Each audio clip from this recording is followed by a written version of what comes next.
Hi குட்டீஸ். இன்னைக்கு நம்ம கிளாஸில் என்ன கற்றுக்க போகிறோம்னா, ஹிந்தி வெவல்ஸ் எப்படி எழுதணும். அதாவது ஹிந்தி லெட்டர்ஸ் ஸ்டார்டிங் இதெல்லாம் இருக்கலாம். இதை நம்ம எப்படி எழுதணும் நம்ம இப்போ பார்க்க போகிறோம்.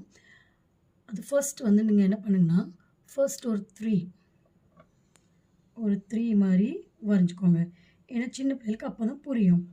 வரைஞ்சிட்டு இப்படி ஒரு லைன் போட்டு ஒரு கர்வ் அவங்கள்ட்ட என்ன சொல்லணும், ஒரு த்ரீ மாதிரி போட்டு த்ரீலேருந்து இப்படி ஒரு லைன் ஜாயின் பண்ணுங்கம்மா. ஃபார் எக்ஸாம்பிள் எப்படின்னாக்கி இப்போ அவங்க த்ரீ போட்டுட்டாங்களா, த்ரீ வந்து இவங்க இப்படி போடுவாங்க. அது கூட நம்ம என்ன பண்ணோம், கொஞ்சம் எக்ஸ்டெண்ட் நம்ம என்ன ஒரு டேல் மாதிரி போடு அப்படின்னு சொன்னால் அவங்களுக்கு எப்படி இருக்கும், அது கொஞ்சம் ஈஸியாக இருக்கும். சரிங்களா, மறுபடியும் காட்டுறேன். ஏன்னா இது வந்து நம்மளுக்கு பேசிக்கே இது தான். ஃபர்ஸ்ட் என்னது, ஒரு த்ரீ மாதிரி போட்டாங்களா, அதுக்கப்புறம் இதுலேருந்தே ஒரு லைன், ஒரு கர்வ், லைன் சொல்லக்கூடாது, ஒரு கர்வ் மாதிரி, ஓகேங்களா, ஒரு டெய்ல் வரைஞ்சிக்கோ அப்படிங்கணும். அதுக்கப்புறம் என்ன, இதுலேருந்து ஒரு லைன், இதுலேருந்து ஒரு லைன் போடணும். அதுக்கப்புறம் இன்னொரு ஒரு லைன்.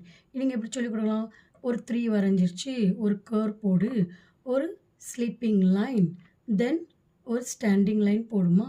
அதுக்கப்புறம்னா ஒரு ஸ்லீப்பிங் லைன், அது என்ன பண்ணக்கூடாது, இந்த த்ரீயை டச் பண்ணக்கூடாது அப்படின்னு என்னது ஈஸியாக உங்கள் பிள்ளைகளுக்கு நீங்கள் என்ன பண்ணலாம், சொல்லிக் கொடுக்கலாம்.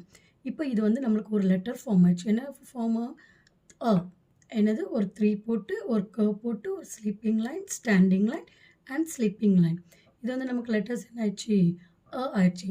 இப்போ இதுக்கு அடுத்தால உள்ள லெட்டர்னால் என்ன, ஒரு லைன் எக்ஸ்டெண்ட் பண்ணிக்கோங்க. இதே மாதிரி த்ரீ போடுங்க, போட்டுட்டு ஒரு கர்வ், ஓடையில் ஒரு லைன், தென் ஒரு லைன், தென் ஒரு லைன். இது நம்ம மறுபடியும் எழுதிட்டோமா, இது கூட இன்னும் ஒரு லைன். இப்போ இது என்ன ஆயிடுச்சு, ஆயிடுச்சு. என்ன ஆயிடுச்சு, இது ஓகேங்களா. இது இது ஈஸியாக சொல்லி கொடுத்துடலாம். ஒரு த்ரீ போட சொல்லுங்கள். ஏன்னா வந்து குட்டி பிள்ளைகளுக்கு வந்து நமக்கு இது வந்து ரொம்ப ஈஸி. பட் அவங்களுக்கு வந்து இப்போ வந்து பென்சில் பிடிப்பாங்க, சாக் பிடிப்பாங்க, எல்லாமே அவங்களுக்கு ஃபஸ்ட்டாக இருக்கும். ஸோ ஒரு த்ரீ போட்டு ஒரு டெய்ல் மாதிரி வரைய சொல்லிவிட்டு ஊடையில் ஒரு sleeping line, standing line and sleeping line.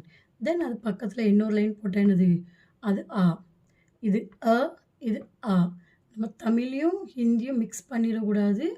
இது சே அனார், ஆ சே ஆம்.